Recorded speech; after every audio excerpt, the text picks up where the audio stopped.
Hello hi नमस्कार जय जगन्नाथ आउ एक एपिसोड मु स्वागत जनाऊँगी। आज हूँ चिंताकल्प।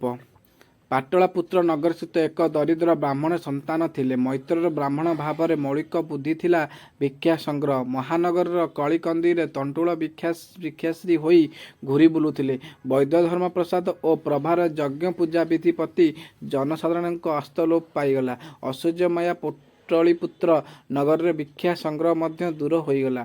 ब्राह्मण संस्कृतर विलय हेतु कौशल और यौवन संधिगण उपनीत मैत्र को उन्नमना मन किंतु खोजुतिला अनंत सुख।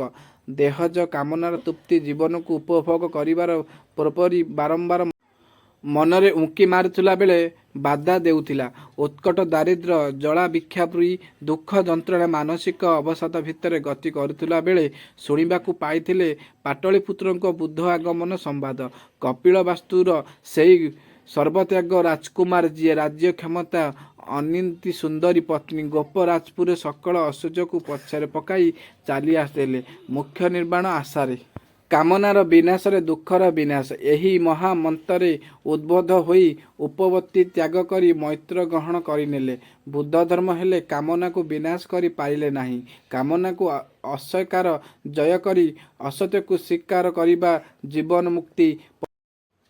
परिवार कामनार परिपूर्त पाई मन व्याकुल होई उठिला।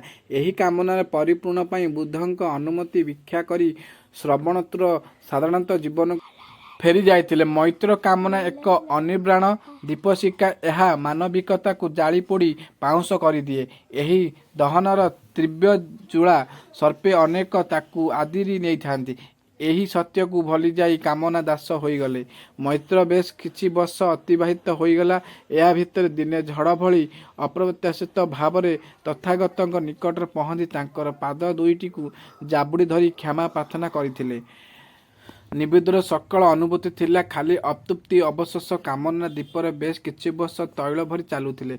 मैत्र श्रमतृप्त अवहित नेबा परे दीपशिखा अधिकरु अधिक प्रज्वलित हैला सिना प्रशमित होई नथिला। अनुभव करथिले कामना एक अनिर्वाचित बन्हित शक्ति समतहीन। मैत्र शेष धाई आसीथिले तथागतଙ୍କ निकटू जी कामना प्रपीड़ित मनीष को शांति मुक्ति आउ मुख्यर बाणी उद्बोध करी जीवन मुक्तिर मार्ग दर्शाउथिले। कामनार अग्नि रे जलुथिबा मैत्रଙ୍କ भली महानंद मनीष को तथागत मैत्रଙ୍କୁ तोली धरिथिले स्नेहरे सदारे। यदि मो वीडियो भल लागे लाइक शेयर कमेंट सब्सक्राइब करना भूलिबेनी।